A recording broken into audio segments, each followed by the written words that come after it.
Who I believe to be the true birthers of choosing beggars, it's entitled parents.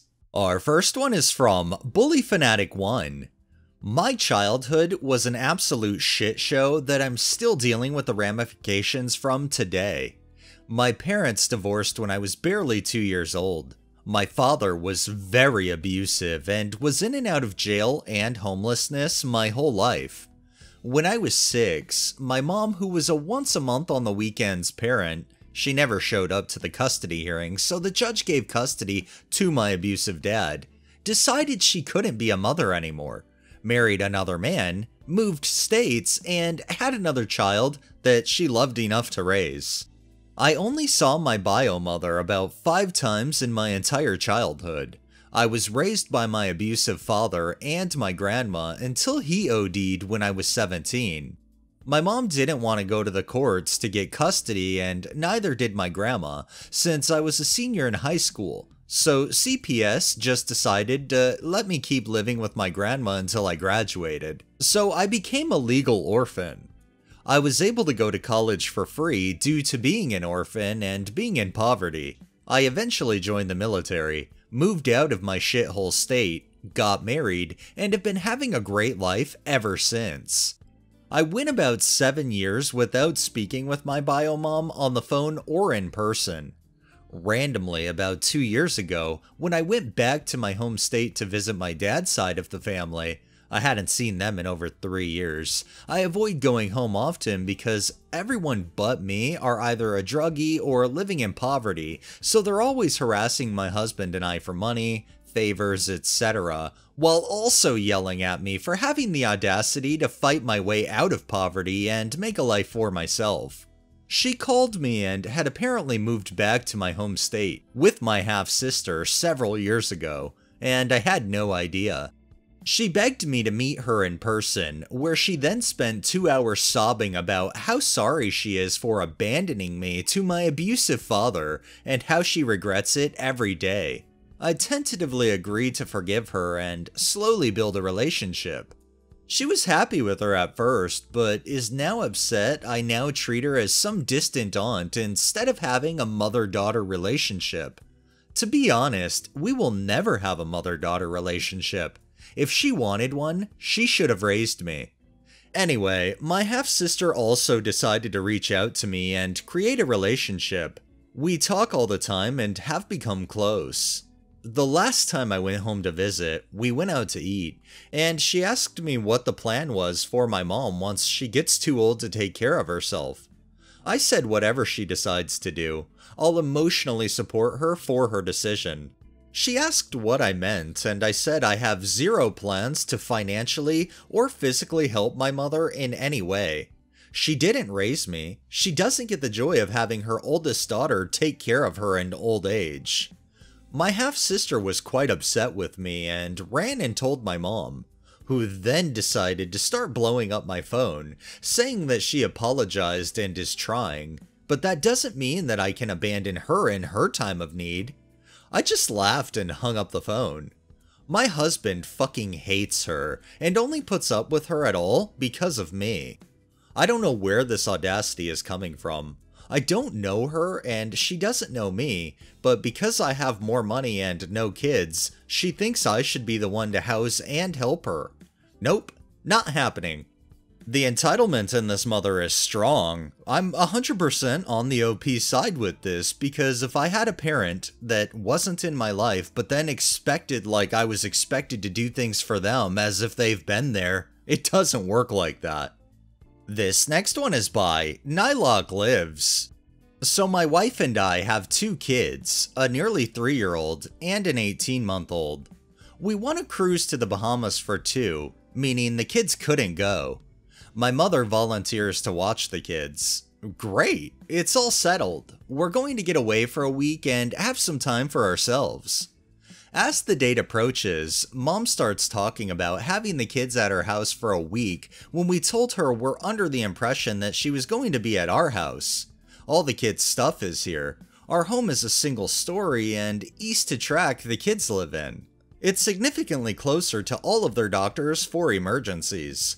We're talking 20 minutes versus an hour and a half, and our house is baby-proofed, where hers is not. So we said we felt they should be at our house, and if that didn't work for her, we would make other arrangements. She said our house was fine, but days later, she would like to be at her house because my siblings who still live with her could help watch the kids.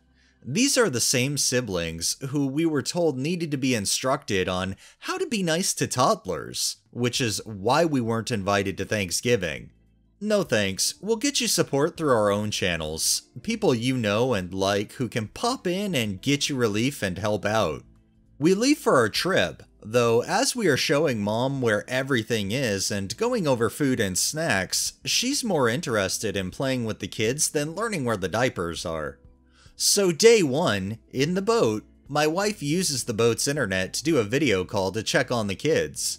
All seems fine, but my mother tells her not to call again for the rest of the trip because it may upset the children. My wife doesn't tell me about that part of their conversation right away, but as soon as she does, we call her back.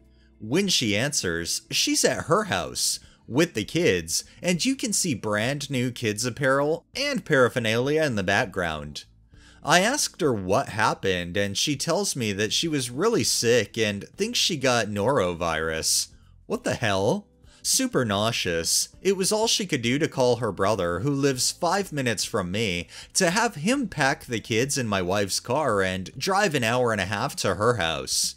So you were so sick that you couldn't watch the kids, but you could drive home in a car that wasn't yours and endanger kids that aren't yours in the event that you pass out, or spontaneously start vomiting while on the freeway, potentially killing our children. Why didn't you call the list of people who said they'd come help? They had set aside parts of their week to come out and support with their time and money. Do they even know the kids aren't home? Do you know one person is staying in a hotel to be 10 minutes from you in case of emergency? Now they're an hour and a half from home and none the wiser for what's happening. The first thing she says is she was really sick. I never accused her of not being sick. I doubted it, but I never said it. Then she tells me how dare I judge her for her decisions, and she doesn't have to justify herself to me, and that she doesn't have to watch my kids. I told her to pack my kids up in the car and take them home. Someone else was going to watch them. When she dropped the kids off, she was nasty to their new caretakers and sulked.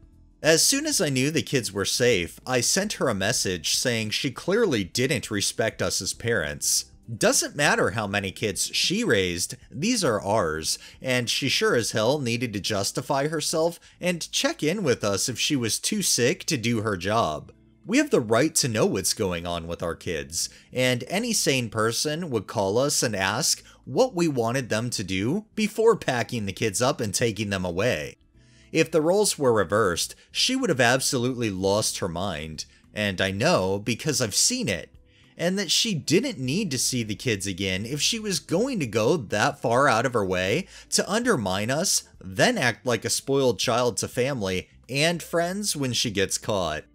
The next day she replied to the message, saying she didn't realize she did anything that was that far out of expected parameters. Yeah, her words. And that she recognized that parents had their own rules and she would have to learn ours. Never did anything resembling sorry come in that message or any other. We blocked her on social media and haven't spoken to her since. The fact that she just took those kids back to her own place because that's where initially she wanted to be doing it, it's just wrong on so many levels, especially after you've told her that there would be people in place and she just does her own thing. This reaction is 100% justified. And our final one is from Here, Queer, and Great. Back when I was a high school freshman, me and my mom went to the doctor's office to discuss how to treat my recently diagnosed acid reflux. Me and my mom were in the actual office waiting for the doctor to come in to talk to us. Everything was going well, though it was taking a bit of time for the doctor to show up, until we started to hear the sound of raised voices. Being the nosy people we are, we listened. It was a disgruntled father who was berating a nurse about how he and his daughter had been waiting to be seen for 3 hours. Now, if he had had an appointment, this anger would be understandable, but apparently, his poor daughter had gotten sick at school and the father had taken his daughter to be seen that day with no prior appointment. I get being frustrated, but there isn't much the nurse can do. Doctors' offices are busy, and if you don't have an appointment, you're gonna be waiting a while. This father was yelling at the nurse, repeating the words, "We've been waiting for 3 hours!" over and over. He also said, "I should not even be billed for this visit." The nurse tried to talk to the girl and asked if she wanted some graham crackers, to which the poor girl tearfully, either due to her sickness or the absolutely appalling display her father was putting on, said that she just wanted to go home. During the whole thing, me and my mom were looking at each other with wide eyes. At one point, the father even loudly said, "This shit is fucking retarded!" Eventually, the doctor, a different doctor than who I was scheduled to see, came to de-escalate the situation. The father seemed to calm down a bit and then told them that his priority is just to get his daughter treated and taken home. After that, everything calmed down. I got my appointment done and took my leave. That was back in 2017 and I still remember it vividly.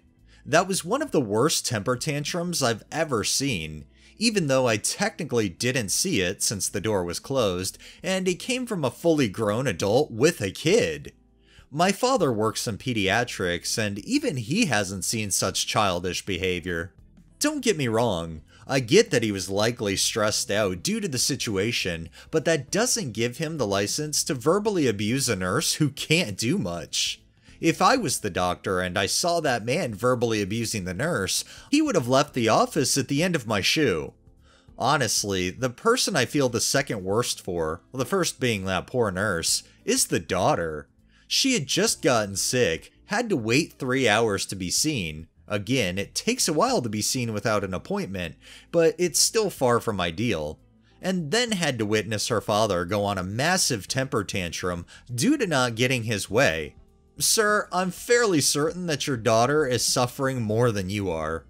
While I do commend this father for trying to get his daughter seen due to her getting sick, he's going about it all the wrong way. I understand you can't really make an appointment due to a sudden sickness, but still, you need to accept that once you become a parent, you have to give up your time for your children. Alright, that's enough entitlement for the day. Well, that wraps up this episode of Entitled Parents. If you liked the video, please drop a like, share my content on all of your social media, subscribe if you haven't already, and make sure to hit that bell so you're notified every time I upload, and drop a comment down below. It really helps with the algorithm and helps new people find my channel. Thanks for watching, thanks to my patrons, have a great day and stay safe out there.